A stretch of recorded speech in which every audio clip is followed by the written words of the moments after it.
Good morning, જય દ્વારકાધીશ. કેમ છો? મારા મિની બ્લોગમાં તમારું સ્વાગત છે. નાસ્તો કરીને કોલેજ જવા નીકળી. આજ તો બસ હાવ ખાલી ખાલી લાગતી હતી અને જો મસ્ત ક્લાસમાં બેસી ગયા અને સર આપણને કોસ્ટનું ભણાવતા હતા અને પછી આપણે બીકેએસનું અસાઇનમેન્ટ આપણે જમા કરવાનું હતું તે કર્યું ને આપણે થોડું ઘણું પરીક્ષા આવે નજીક એટલે કહેતા હતા બધું અને ફાઇનલી બધા લેક્ચર ભરીને આપણે ઘરે જવા નીકળી ગયા અને અહીં તો હાઈસ્કૂલવાળા રમતા હતા અને પછી આપણે જો ઘરે પહોંચ્યા તો મારા જીજુને ત્યાં આવ્યા હતા. મેં દૂધ કર્યું હતું અને મમ્મી જો પાલકના થેપલા કરતા હતા.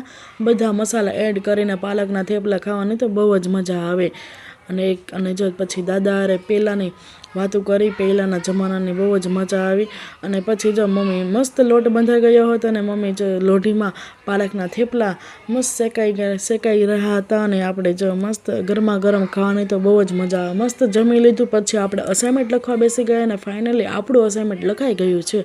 હવે આપણે વિડીયોને એન્ડ કરીએ છીએ. વિડીયો ગમે લાઈક, શેર, સબસ્ક્રાઈબ.